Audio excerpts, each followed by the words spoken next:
This is Alexis Rivers interviewing Danielle Bergan from Lahaina, Hawaii, over Zoom on July 17th, 2020. So, Danielle, where and when were you born? I was born in Auburn, New York, and I was born on August 15th, 1953. Can you tell me a little bit about your family? Sure. Growing up in the 50s, my mom was a stay-at-home mother. My dad worked at the prison as a prison guard. I have an older brother, Timothy, and had two younger sisters, Debbie and Maureen. My sister Debbie passed away in 1997 from cancer.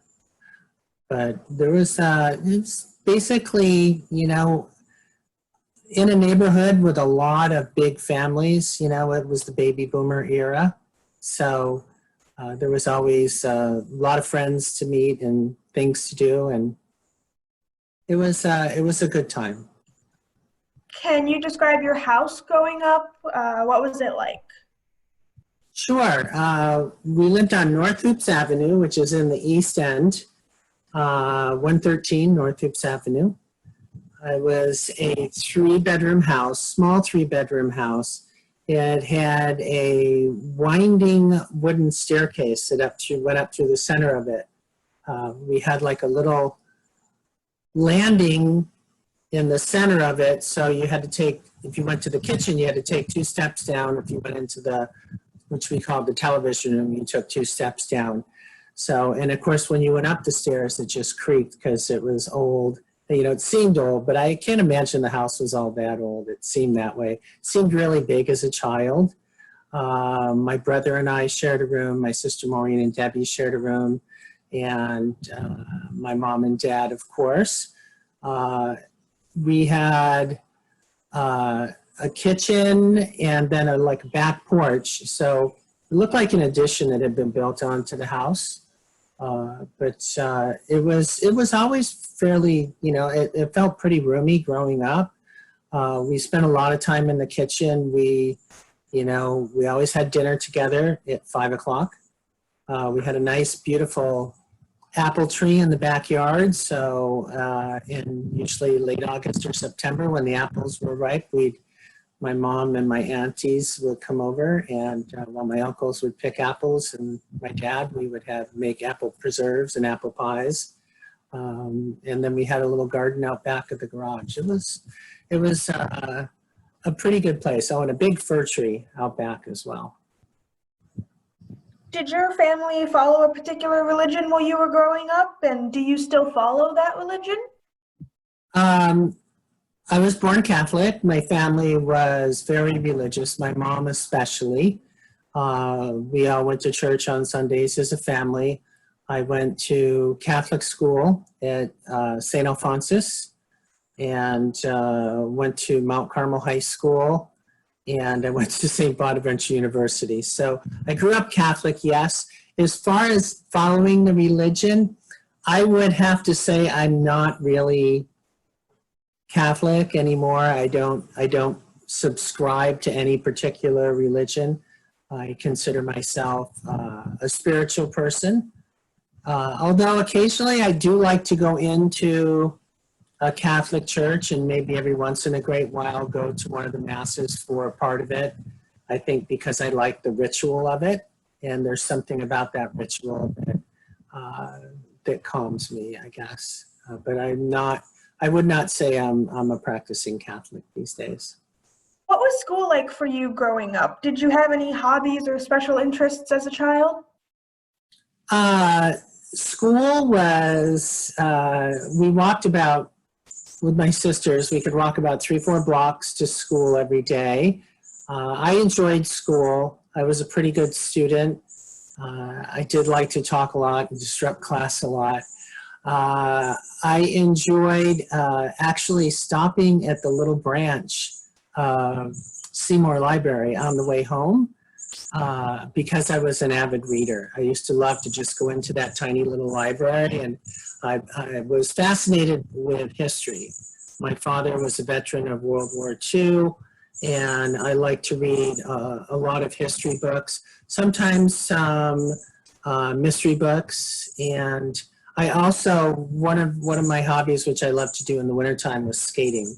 We used to always go down to Hoops Park, and I became a really good skater during the time of growing up. In fact, when I was in college, when I came home from college for like a month or so, I used to work down at Casey Park as an ice skating director.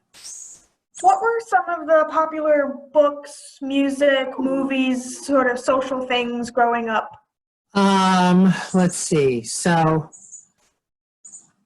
growing up, music, I mean, rock and roll, 10 years old, right? The Beatles came to America on the Ed Sullivan Show. So I was really big into a lot of rock and roll growing up. The Beatles are my favorite and still are my favorite band. But I also got into a lot of the heavier rock with the Doors and Cream. I used to love that, and I guess they call it acid rock or whatnot. So, but I also enjoyed when I was probably 12 or so, like a lot of us, would like garage bands, that they have in like the 80s and 90s that were forming. Many of us like to learn how to play an instrument. So I learned to play the guitar. And so the guitar was also one of my hobbies. I would just a lot of times sit there and play it endlessly, especially after my dad died when I was 12. That was my go-to, just to escape from the world, just to try and make some sense of it. You mentioned earlier that you went to college. What was that experience like? College was pretty interesting. I got there 1971.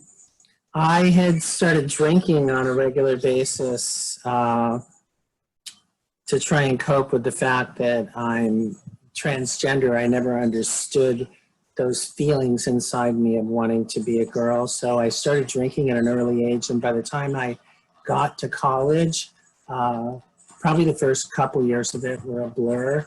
I spent a lot of time drinking at parties, not going to school very much. I got into drugs, pretty much started with smoking pot, and I got into some heavier drugs at the time. I used to like to do amphetamines so I could drink more.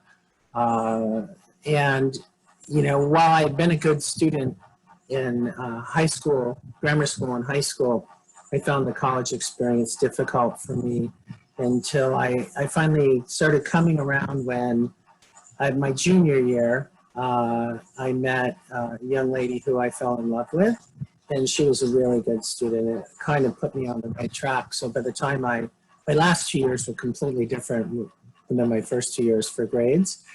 But I worked my way through school. I worked in this university dining hall. I started as a freshman washing dishes. And by the time I was a junior, I became assistant student manager. They used to have students work in the university dining hall.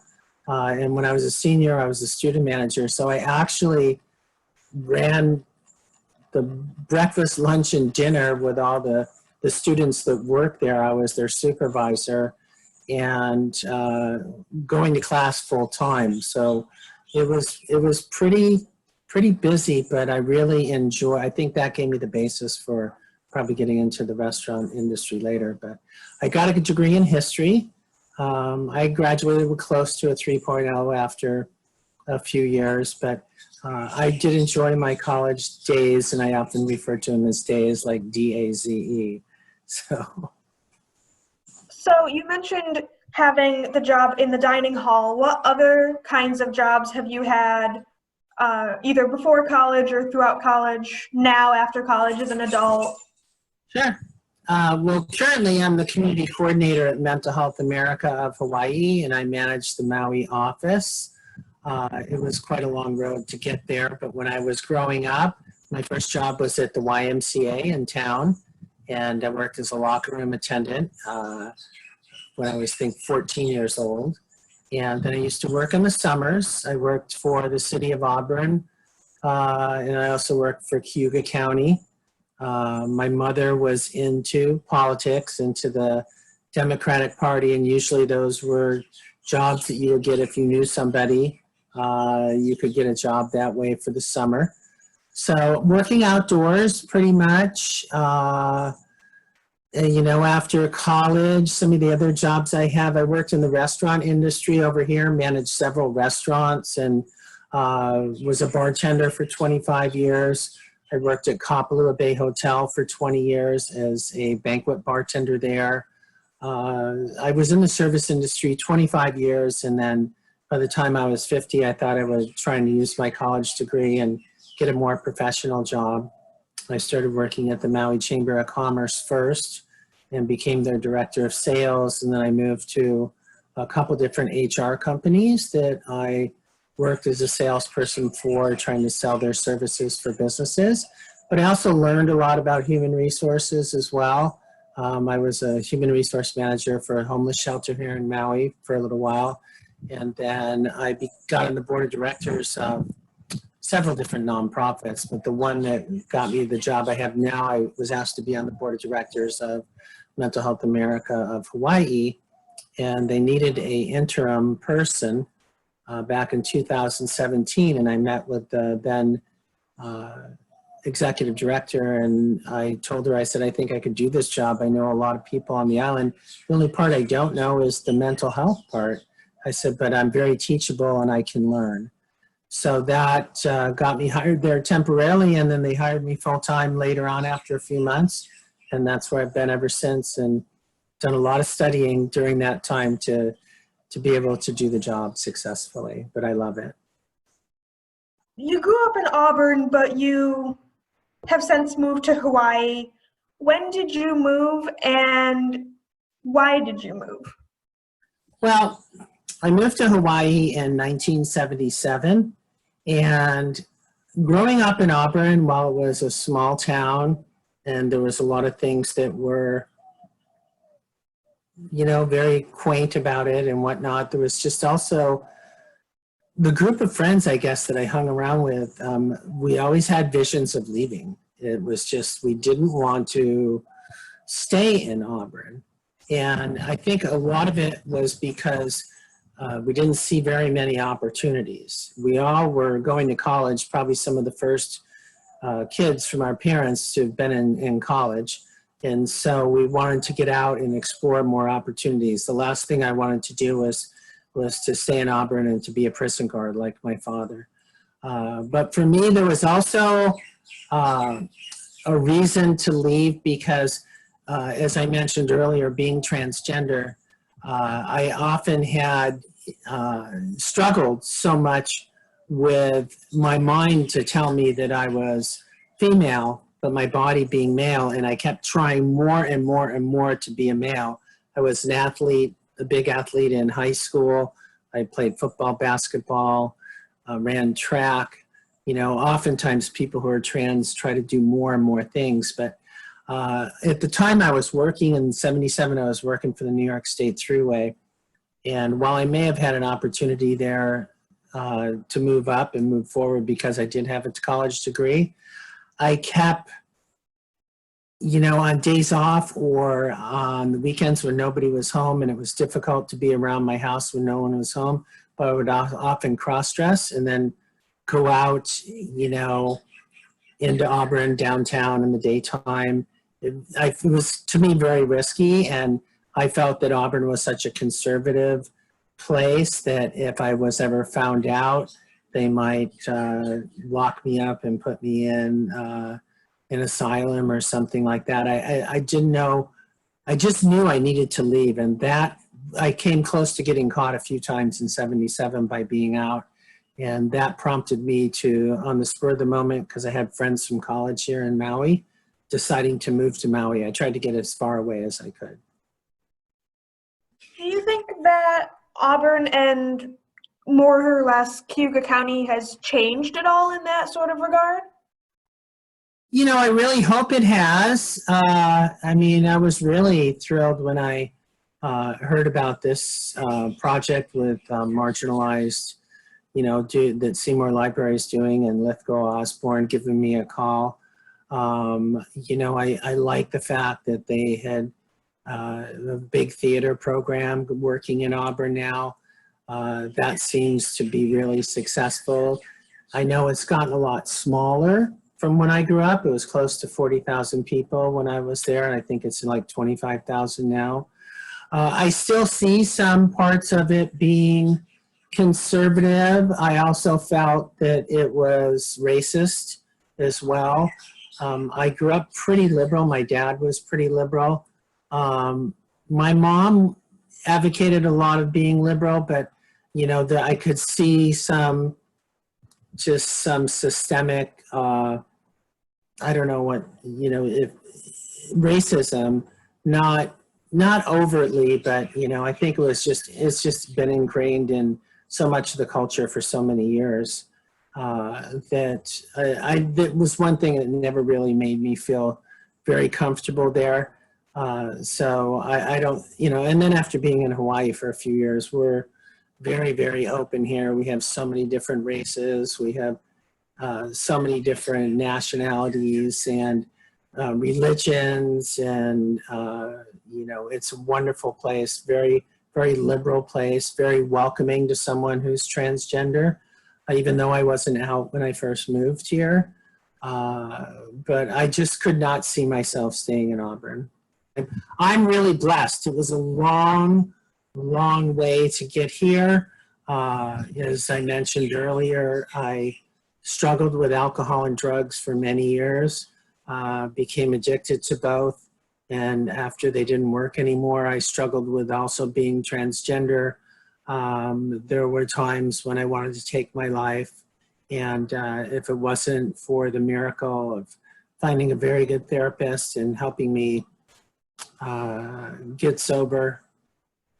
Actually, ironically, it was the turning point came in Auburn back in 1997. I went back for a short period of time. The hotel I was working at over here, actually 99. The hotel I was working at over here in 1999 was doing a renovation. I went back to work in Auburn for about 6 or 7 months, and I hit my bottom there. I almost took my life one night. And then two good friends of mine, one who I grew up with, a very close friend of mine, she and her friend, Sally from Ithaca. They had both been nurses, actually. Sally had been a psychiatric nurse and was retired. They talked me into seeing, getting help. And I actually saw a psychiatrist in Auburn, and was diagnosed officially with gender dysphoria. And at that point, I started to do some therapy and take some antidepressants. And when I got back to Maui, I eventually, in a year or two, got sober from there, and my life started to change. So I don't think I could have transitioned unless I got clean and sober. I know that you mentioned some sort of not so blatant racism and homophobia and things like that growing up. Is there anything that you feel like is missing from local knowledge, common knowledge, published history about Auburn or the area? What I'm really glad to see is, in the last couple years is Harriet Tubman being recognized as an Auburnian, and the fact that she settled there after the Civil War. I went back in for my 50th grammar school reunion in 2017, and one of the highlights of my trip was going to the Harriet Tubman House and going through there, and really, I knew of Harriet Tubman because I was a student of history and I knew who she was, but I didn't know specifically all her ties to Auburn at that point. So I thought it was great that happened. I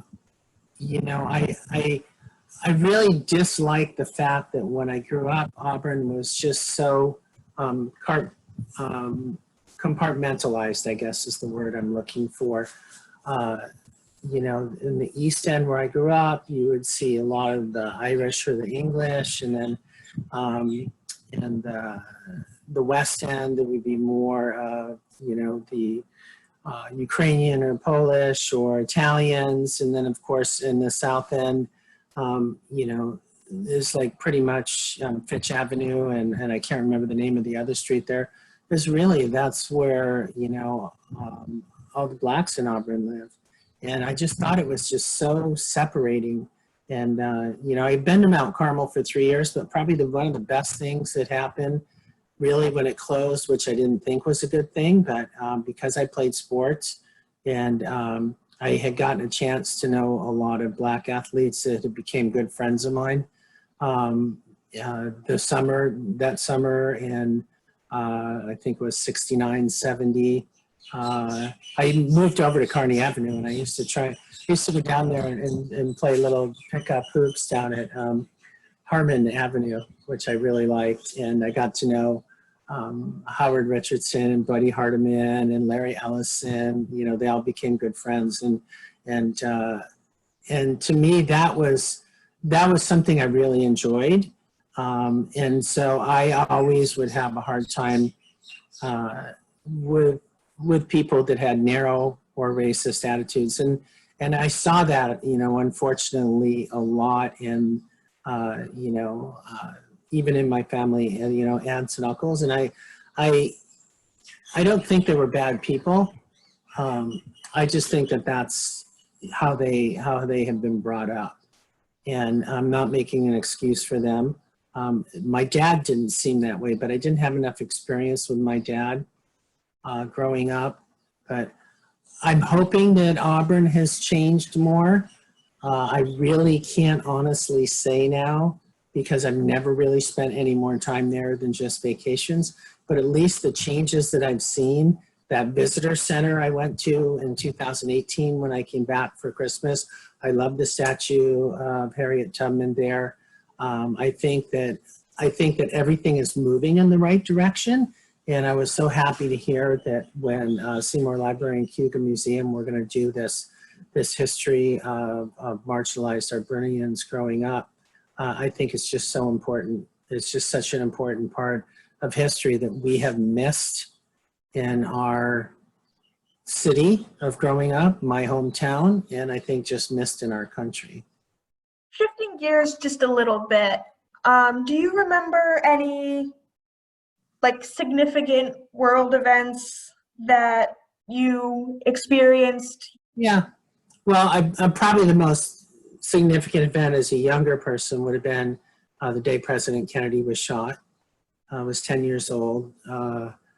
We were all told at St. Alphonsus that the president had been shot, and he was brought to the hospital, and we put our heads down on our desk and prayed for him. And then we got out of school a little bit earlier that day. So I remember that being a significant thing. My mother had been a big admirer of Kennedy, and the whole nation was shocked. And then, of course, the Vietnam War. And the Vietnam War was really difficult, I think, family-wise. I grew up probably because my dad had been a veteran in World War II, and was going through beginning of high school and whatnot. I was probably pretty pro war until I guess maybe my junior year or so. I started really seeing it differently when my brother almost got drafted. Seeing it on the news every night. I can remember going to my uncle's house, my aunt and uncle's, and my uncle Chip was a veteran of World War II. He was in the Army. He marched with Patton, and he was a veteran. And I had told him, I said, if I ever got drafted, I'm going to Canada. And he would get so angry to the point of he would never hit me, but you could just see the steam coming out of his ears. And I would get in arguments with him and then other uncles and even my mom. By the time I was a senior, I was very anti-war. So those are the two significant ones growing up. Of course, everyone is affected by 9/11. I think no matter where you are, the whole life, it changed for everything. Yeah, I would say those are the major events. Life is also changing for everyone currently with the coronavirus pandemic that's going on right now in 2020. So, how has the pandemic affected you? Did you have certain plans that may have been canceled or postponed? How is your day-to-day life different now than it was, say, a year ago? Things like that.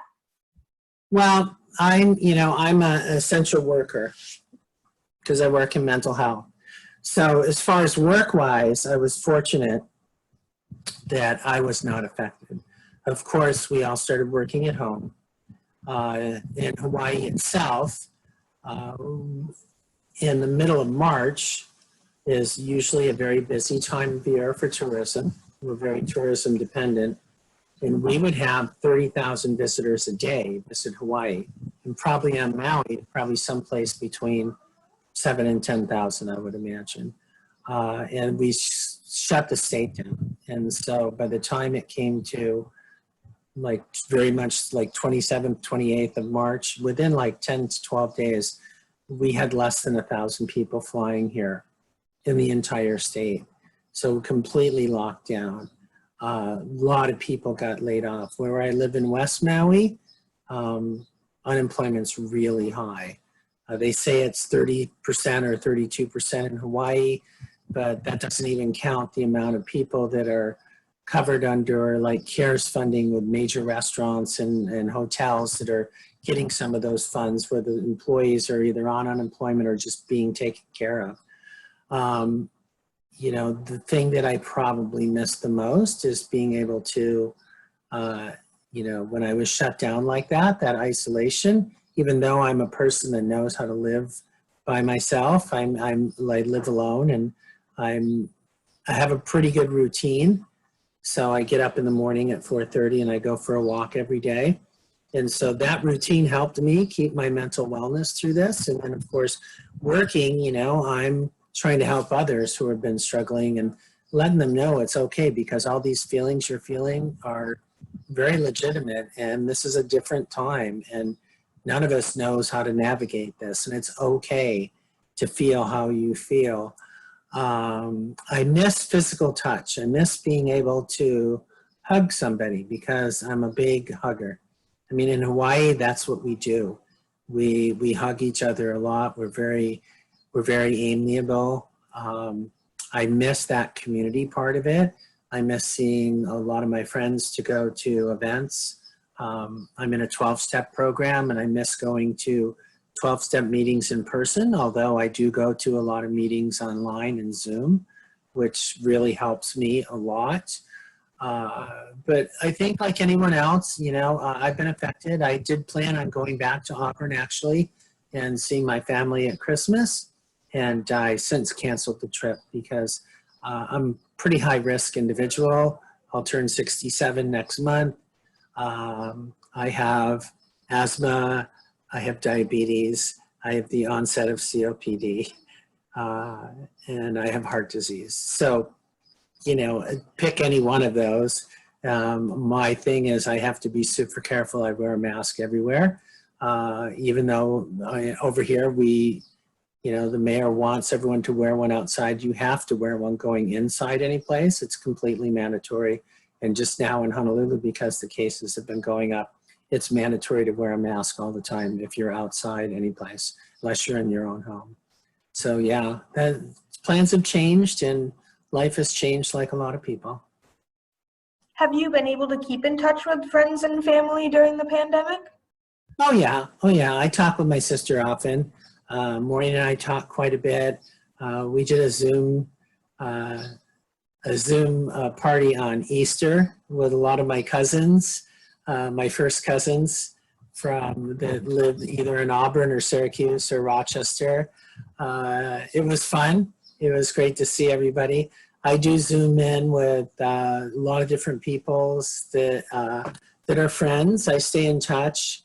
So yeah, I'm reaching out. But it's virtual, right? It is virtual. And while that's good, you know, keeping connected, right? You know, is in mental health, we don't talk about socially distancing because we don't believe that you should socially distance or isolate from anyone.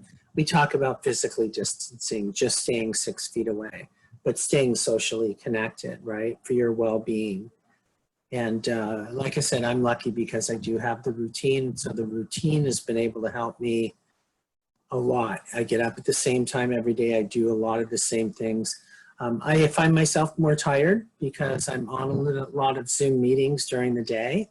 And a lot of my trainings now that I would do a training in the schools normally called Youth Suicide and Bullying Prevention that we bring into our middle school and to our high schools to try and help kids understand bullying and the effects of it. And while bullying doesn't cause suicide, it's a risk factor. And then we correlate that into the fact that I think because of so many reasons, but youth suicide has gone up nationally 30% over the last 12 to 15 years. And it's actually pretty high in Hawaii. You wouldn't think so, but it is. And so I'm going to miss being with the students to do that, but we're working really hard right now to try and figure out how to do this training virtually because it's so important to be able to talk to kids and get kids to be empowered to help save someone else's life, save one of their friends' life by giving them the resources and teaching them the questions to ask. Is there anything else you'd like to share? You know, I feel very, very lucky to be right here, right now. I feel very honored that, you know, Lithgow had called me and that you and I have connected, Alexis, to be part of this project. You know, I could have never possibly come out as transgender in Auburn growing up because I didn't really know what it was until I really got to know what Renee Richards was, and that scared me to death that I might actually be like that. But the fact of the matter is that I believe that I'm extremely lucky to have found sobriety, to find good mental health and mental wellness. I have a job that I love. I own a small condo on a beautiful island in Maui where I can walk down to the beach, you know, in 5 minutes and jump in the ocean. I have a lot of things to be grateful for. So I'm just, again, very, very happy to be right here, right now. And I'll put one foot in front of the other and we'll get through COVID-19 and we'll see where it takes us. Well, thank you very much for sharing your time and your history and your experiences. Again, I said I'm honored.